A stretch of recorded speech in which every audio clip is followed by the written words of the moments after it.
Is this a bad day relationship? Is it a bad week relationship? Or is it a lifelong, perpetuating problem that existed for such a long time that for now you can say that this is a bad relationship? How can you tell the difference?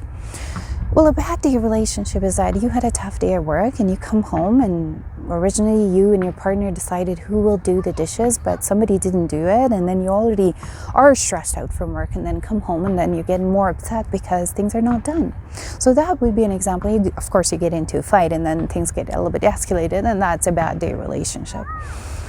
A bad week relationship or a month relationship would be the one that there are some external stressors in your life. For example, you got laid off, or you just decided to switch a job, or you decided to, I don't know, move to another province. These kind of changes would be new stressors in your life that requires your brain to adapt to change.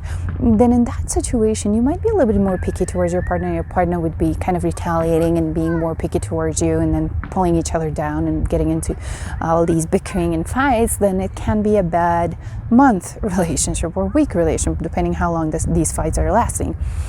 A bad relationship, on the other hand, has perpetuating problem. That means with or without any stressors being present in your life, it would still continue to be a bad relationship. Even if you get a promotion, you're happy, you still feel sad about the relationship.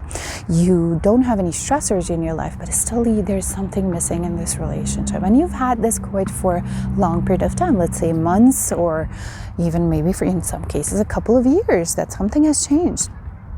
Then that we can say in this situation that it can be a sign that there's a mismatch or the relationship is not functional. And in case of abuse, then we can for sure say this is a horrible relationship and you need to get out.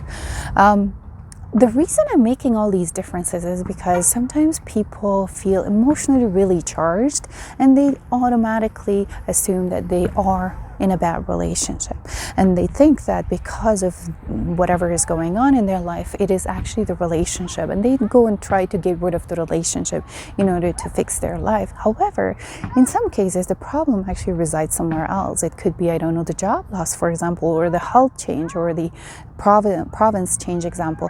It can be somewhere else. It's just that your brain is under tremendous stress and it's kind of required to adapt to a new change.